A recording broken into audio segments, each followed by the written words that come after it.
বারবার পরীক্ষা ও রিঅ্যাসেসমেন্ট করার পরেও সঠিক রেজাল্ট না আসায় বিক্ষোভ কলেজের গেটের সামনে। এই ঘটনাটি ঘটেছে বালুঘাট কোয়েট কলেজে। 2023 সালের ছাত্রছাত্রীরা মহাবিদ্যালয়ের সামনে বিক্ষোভ দেখান। তাদের দাবি, বারবার পরীক্ষা ও রিঅ্যাসেসমেন্ট করার পরেও একই নাম্বার আসছে, তাতে নাম্বারে কোনো পরিবর্তন হচ্ছে না।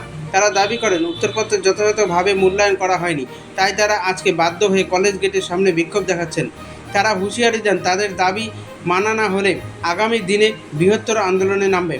বালুঘাট মহাবিদ্যালয় কর্তৃপক্ষ এই বিষয়ে কোনো প্রকার মন্তব্য করেননি।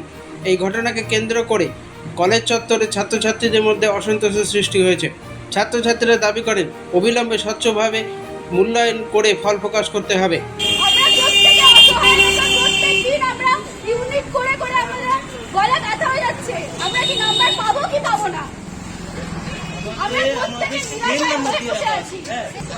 আমাদের যারা জুনিয়র এক্সাম দিলাম, শুধু রিঅ্যাসেসমেন্ট না, আমরা এক্সাম দিয়েছি, তার সাথে সেম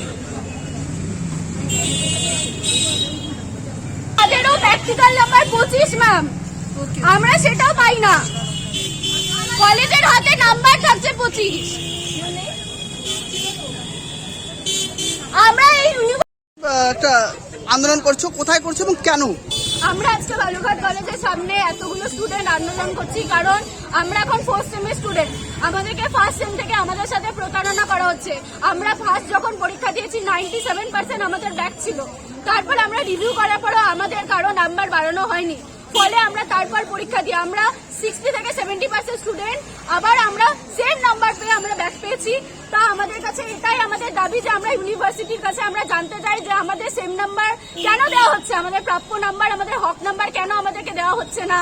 কয়বার পরীক্ষা দিলে এটা দিয়ে? আমরা এটা দিয়ে একবার পরীক্ষা দিয়েছি, তার আগের বার রিভিউ করেছি, আবার আমাদের কালকে রিভিউ রেজাল্ট বেরিয়েছে। প্রত্যেকটা আমাদের কাছ থেকে অনেক অধিকাংশ আমাদের তুলনায় অনেকটা টাকা নেওয়া হচ্ছে। অনেকের বাবা মারা পারে না এত করে টাকা দিতে, তার ফলেও আমরা 150 টাকা 200 টাকা দিয়ে একটা পেপারের জন্য রিভিউ করছি, তার ফলেও আমাদেরকে সেম নাম্বার দিয়ে আমাদের সাথে প্রতারণা করা হচ্ছে। যদি তোমাদের দাবি বালুরঘাট কলেজের গেটের সামনে আন্দোলন করছো, কি কারণ এবং কিসের জন্য? আমরা আন্দোলন করছি এই কারণেই যে আমাদের ফার্স্ট সেমিস্টার আমরা পরীক্ষা দিয়েছিলাম, আমাদের অধিকাংশই 97% ব্যাক এসেছিল। তারপরে আমরা রিঅ্যাসেসমেন্ট করি, রিঅ্যাসেসমেন্ট করার পরেও ব্যাক আসে। তারপরে ব্যাক আসার পরে আমরা যখন আবার আমাদেরকে পরীক্ষা দিতে বলে আমরা আবার পরীক্ষা দিই। পরীক্ষা দেওয়ার পরে কেন বারংবার সেম নাম্বার আসবে, এটাই আমাদের প্রশ্ন। কেন আসবে? আমরা তো পরীক্ষা দিয়েছি, এমন না যে আমরা কিছুই লিখিনি, তাহলে সেম নাম্বার কেন আসবে? আচ্ছা, তোমাদের এই যে দাবিকে জানাচ্ছো, এই দাবি যদি পূরণ না হয় তাহলে কি করবে?